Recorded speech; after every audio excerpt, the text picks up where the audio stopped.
বলে, ইয়া রাব, পাহাড়ের এত শক্তি, আপনার সৃষ্টির মধ্যে পাহাড়ের চেয়ে শক্তিশালী কিছু আছে? আল্লাহ বললেন আছে। সেটা কি? আল্লাহ বললেন সেটা লোহা, কারণ লোহা দিয়ে পাহাড় কাটা যায়, ঠিক কিনা? লোহার কথা শুনে ফেরেশতারা অবাক। ফেরেশতারা প্রশ্ন, তাহলে আপনার সৃষ্টির মধ্যে লোহার চেয়ে শক্তিশালী কিছু আছে? আল্লাহ বললেন আছে। কি সেটা? আন্নার, আগুন। কারণ আগুন লোহাকে কি করে? গলিয়ে ফেলে। ফেরেশতারা শুধু অবাকই হচ্ছে। ফেরেশতারা বলে, আগুনের চেয়ে শক্তিশালী কিছু আছে? আল্লাহ বলে আছে, আলমা, পানি। কারণ আগুনে দাউ দাউ করে জ্বলে ওঠা আগুনের মধ্যে পানি দিলে আগুন অস্তিত্ব হারায়। ফেরেশতারা শুধু অবাকই হচ্ছে। তারা বলে, তাহলে পানির চেয়ে শক্তিশালী কিছু আছে? আল্লাহ বলেন আছে, রিহ, বাতাস।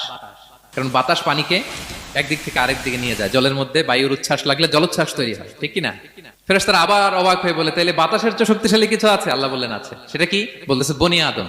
ওই মানুষ শক্তিশালী যে গোপনে দান করে, এত গোপনে যে ডান হাত কি দান করলো, বা হাত সেটা টের পায় না। পড়েন সুবহানাল্লাহ।